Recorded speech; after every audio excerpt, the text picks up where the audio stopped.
So when we notice that we are in an activation, a trigger, or separation from ourselves, we notice that there's a part that hasn't been integrated. And I really think the best practice that we can do is really sitting and being with welcoming that part fully.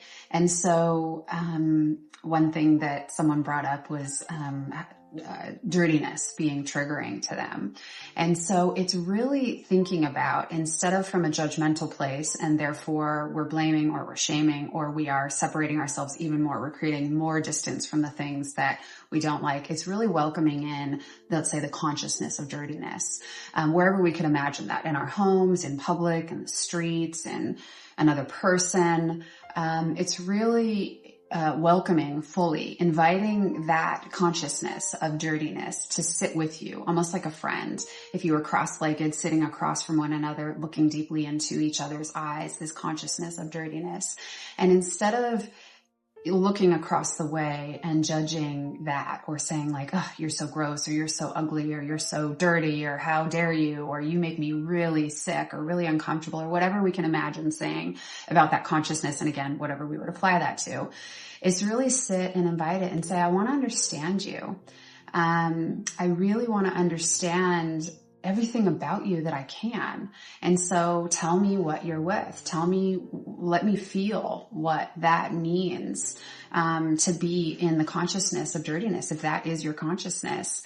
Again, as a concept or a thought, but also, however that might express itself. And really sit and see what steps forward. See if there's a memory field from an inner child experience or a past life or something about dirtiness that then you can merge with and understand, why is this so triggering to me? Why am I so bothered by this consciousness, by this field of energy, and the external expression that I'm then witnessing in the world? And if you do that, then you soften to it. I noticed this happened a lot in my clinical work.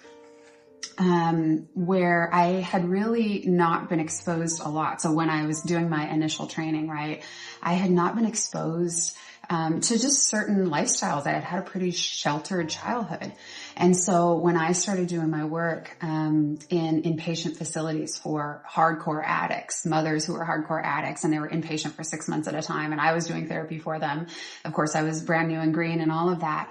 My world experience was so different than they had experienced. And what I think made me really successful at that is, instead of judging them and seeing that many of them had come from the streets, incredible poverty, they had been sex workers, they had had real abuse, they were homeless, they had just really, really, really traumatic you can imagine backgrounds that really I had been sheltered and not exposed to, until I'm here now sitting in a room and intimately getting to share knowledge and stories and experiences with these people. And what I think made me really good at that was my curiosity about it. Instead of shaming or judging them in any way, I actually just really was able to open my heart and try to understand what their worldview was, what their life experience was, what their story was, and how they had come to a place that society often can judge. And many of us can do that, but really sitting with what they were with and being able to hear it in a non-judgmental way so that I could learn from them. And once I started doing it, I loved it. I fell in love with that process. And I think the reason that I was relatable to people that I hadn't had any relationship with, and the reason that I was approachable, was because I did that well. And so it's the first thing that comes to mind for me, right? If there's anything inside of ourselves, and we all have these parts that we really don't like, that we really judge, that we really are triggered when we observe it in our environment around us. And just like that, imagine yourself sitting in a therapy session or sitting in a chair across from somebody.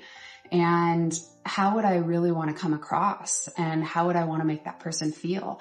If they were different from me, how would I really connect with them and try to build a connection? Even if there seemingly wasn't one.